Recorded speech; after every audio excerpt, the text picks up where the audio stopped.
हुकूमत जा रही है लेकिन महंगाई के बकारी वार जारी हैं। गुज़श्ता हफ्ते भी 3.37% महंगाई में इजाफा हुआ।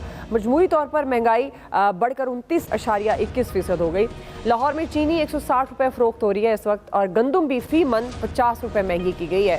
IMF के दबाव पर शरह सूद में भी 1% इजाफे का खदशा जाहिर किया गया है। यहाँ पर जो हमारा सवाल होगा एक्सपर्ट्स के लिए, अवामी मसाइल को नज़रअंदाज करके चंद दिन की मेहमान हुकूमत जो जल्दबाजी में अहम कानून साजी और तरक्याती फंड्स का इजरा कर रही है, ये कैसा मजाक है जमहूरी निज़ाम के साथ। पैनल का तारुफ करवा देती हूँ। प्रोग्राम में मेरे साथ मौजूद हैं हाफिज़ ताहिर महमूद अशफी साहब, डॉक्टर जमील अहमद खान साहब, जवाद फैज़ी साहब, हामिदुल मशरकी साहब और रमीज़ खान साहब। मैं आप सबको खुश आमदीद कहूँगी। डॉक्टर जमील साहब, मैं आपसे आगाज़ करूँगी, चूँकि जिस तरह से हमने देखा कानून बनाए और मंजूर किए जा रहे हैं बिल, क्या आप देखते हैं कि ये तो अवामी मसाइल से मुतल्लिक तो इस तरह से उजलत में कोई काम नहीं होता, और वैसे तो तौहीने अवाम भी एक कानून होना चाहिए कि अगर उनके मसाइल को नज़रअंदाज करने पर फिर क्या सज़ा होगी, जिस तरह से तौहीने अदालत है, तौहीने पार्लियामेंट है और बेशुमार कवानीन आपके सामने हैं। तो डॉक्टर साहब, ये कौन रोकेगा? अवाम के बुनियादी हुकूक की पामाली पर कानून ना बनने पर क्या कहेंगे? और ये जो जमहूरियत से मजाक हो रहा है, जमहूरी निज़ाम से, इसको किस तरह से आप देखते हैं?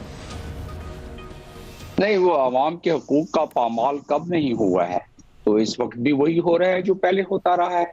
पार्लियामेंट में बिल पास होने का सिलसिला, ये मजाक कब नहीं हुआ है, जैसा पहले होता रहा वो अब भी हो रहा है।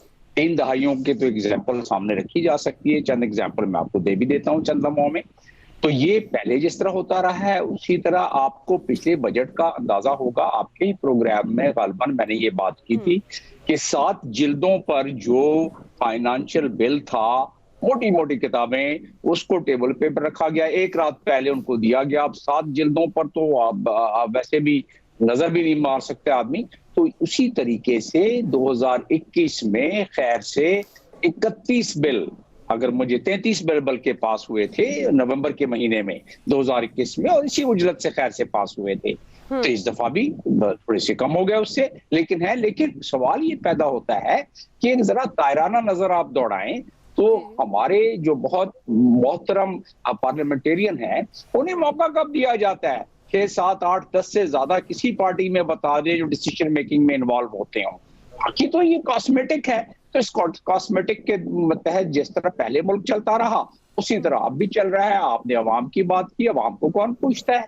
अवाम तो लास्ट प्रायोरिटी रही है ना हमारे पिछले 3 दहाइयों में, क्योंकि लास्ट प्रायोरिटी रही है तो अवाम जाए भाड़ में।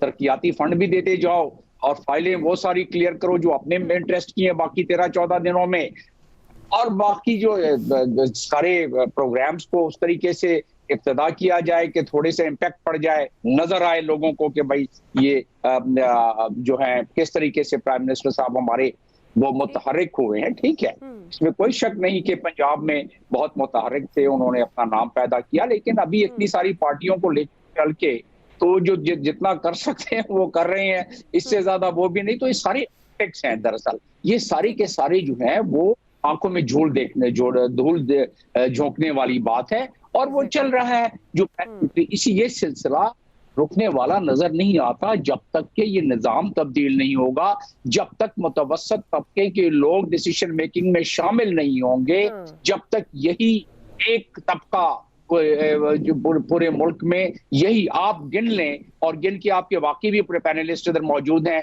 किसी पार्टी में 10 से 12 अफराद से ज्यादा डिसीजन मेकिंग में है। 5-6 पार्टियों को देख लें, 50-60 आदमी जो वो टोटल मिलके वो मुल्क चलाते रहते हैं हमेशा से, और अब भी चला रहे हैं। ये हमें मानना पड़ेगा। अलबत्ते डिबेट होनी चाहिए। अगर आप आइडियली बात कर रहे हैं तो डिबेट होनी चाहिए। स्टैंडिंग कमेटी में जिस तरह जाता है, ये भी है, इसमें भी काफी बिल स्टैंडिंग कमेटी में गए थे, मैंने मालूमात ली है, और स्टैंडिंग कमेटी के बाद जब वापस आता है बिल तो उस पर कोई डिबेट होनी चाहिए, कुछ पता पड़े अवाम को भी कि कुछ लोगों ने बोला है, उन्होंने बताया है कि 230 क्या होता है, उसके क्या फवायद हैं, क्या मामलात हैं इलेक्शन एक्ट के। ये तमाम चीजें अवाम की नजर से भी उजल हो जाते हैं, और साथ साथ उनको ये पता होता है कि हमारी बेतौकीरी पहले भी होती रही है और अब भी हमारी बेतौकीरी हो रही है। क्या ख्याल है कि अवाम भूख और नंग से इतने ज्यादा तंग आ चुके हैं कि इस मामले में भी वो सोचते हैं कि पहले अपने पेट की आग गर्म करें, जो आगे जाके शायद आप बात करेंगी। पॉइंट बहुत अच्छा है। ये बिल्कुल आपने जबरदस्त बात की है। जब हम बात करते हैं ना कि अवाम खुद ही, अक्सर लोग ये कहते हुए नज़र आते हैं कि अवाम खुद जिम्मेदार है। हाँ, इस हद तक तो जिम्मेदार है कि उनके पास ये इख्तियार होता है कि वो हुक्मरानों का इंतखाब करे, लेकिन जब उनको अपने ही मसाइल में उलझा के रखा जाता है तो वो किस तरह फिर जिम्मेदार हो जाती है? ना तो उनके रवैयों में फिर वो तब्दीली आती है कि हम मजबूर होते हैं। बिल्कुल बिल्कुल जी। हामिद वोट साहब, देने पर साहब मजबूर होते हैं, खासतौर पे गांव देहात में उनको, उनकी कोई विचारों की नहीं चलती है। अर्बन एरिया में ठीक है। ठीक। अब हामिद साहब, ये तो मसाइल हैं कि आप बहुत सी मजबूरी में, जिस तरह से कुछ तबकात ऐसे हैं जहाँ पर, और ये भी सच है कि वोट भी उनके ख़रीदे जाते हैं, और ये जो अवामी नुमाइंदे हैं ये नज़र भी उन्हीं दिनों में आते हैं जो उनके घरों में जाते हैं। हामिद साहब, ये जमहूरी निज़ाम से आप समझते हैं कि ये मजाक है कि जाते जाते आपने अंधाधुंध बहुत से बिल पास करा लिए? ठीक है, हर कोई अपने मफादात के लिए करता है, लेकिन अवाम के जो बुनियादी हुकूक की पामाली आर्टिकल 9 से लेकर 28 तक तो हिफाजत करता है, लेकिन अनफॉर्चुनेटली अमल दरामद नहीं है। तो आप किस तरह से देखते हैं ये सारे रवैये को? महंगाई उरूज पर है तो आम आदमी की कौन सुनेगा? क्या जाती जाती ये हुकूमत आम आदमी के लिए भी कुछ कर जाती तो अच्छा ना होता? जी दुआ, बहुत अच्छी बात कही आपने। देखें, दो बातें हैं बड़ी बड़ी। एक तो पिछले 7-8 दिनों से इस्लामाबाद में एक दौड़ लगी हुई थी हुकूमती MNAs की जी कि कौन ज्यादा से ज्यादा फंड्स अपने लिए रखवाता है ताकि वो इलेक्शन कैंपेन खुलकर कर सके। और एक मुकाबला था कि जी मैंने 2 अरब मंजूर कराना है तो मैंने 4 अरब मंजूर कराना है, और ऐसे लग रहा था जैसे पाकिस्तान के खजाने की बंदर बांट हुई है आज।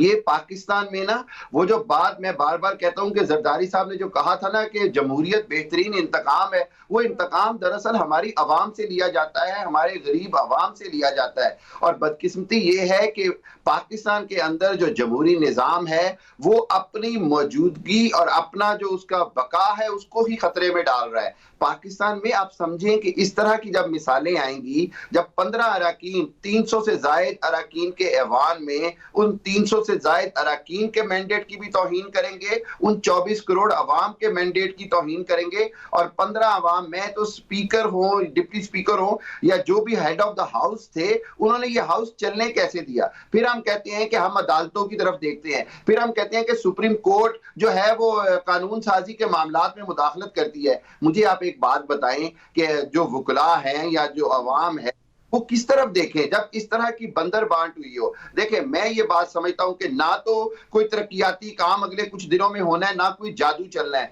जिन्होंने काम करना होता है उनके पास बड़ा टाइम होता है। ये सारे पैसे तो आप भी जानते हैं, मैं भी जानता हूं, ये सिर्फ अवाम को खरीदने के लिए, अवाम के साथ बहुत बड़ा एक अगले 5 साल के लिए अवाम को कैद करने के लिए हो रहा है। यहाँ पर मैं ये कहूंगा कि कल को अगर हुकूमत आती है, निगरान हुकूमत आती है, या कोई और बातें होती हैं, तो ये सारी चीजें अवाम के लिए, अवाम को मजीद मैं समझता हूँ मुतनफर करेंगी जमहूरियत से, या अवाम के लिए वही बात जो भी डॉक्टर साहब कर रहे थे, मैं कई जगहों पे कह चुका हूँ कि अब जरूरत इस बात की है कि निजाम को बदला जाए, तबकाती निजाम की तरफ आया जाए। अल्लामा मशरिकी ने बड़ा वाज़ेह तौर पर एक रोल मॉडल दिया था 1953 में कि पाकिस्तान जैसे मुल्क में तबकाती निजाम हुकूमत मुतनासिब नुमाइंदगी की बुनियाद पर खड़ा किया जाए। यही वाहिद हल है। सदारती निजाम तो नहीं होगा, लेकिन मुतनासिब नुमाइंदगी का तबकाती निजाम शायद पाकिस्तान में कामयाब हो सके, लेकिन ये इन जमहूरी कुव्वतों को, नाम नेहाद जमहूरी कुव्वतों को सूट नहीं करेगा जो जमहूरियत बेहतरीन इंतकाम कहते हैं। देखें, पाकिस्तान में अवाम का भला तो अभी तक कोई नहीं सोच पाया। किसी भी जमात ने, किसी भी हुक्मरान ने उस अंदाज में पाकिस्तान की जो है वो भलाई का नहीं सोचा जिसके पाकिस्तान के अवाम हकदार थे। मेरा ख्याल ये है कि ये मामला शायद फिर अदालत में जाए या कुछ ऐसा हो। तो अब एक बार फिर हमने अवाम को सख्त मायूस किया है। ये बात तो हकीकत है, अवाम को सख्त मायूस किया गया है। सही है, बिल्कुल आप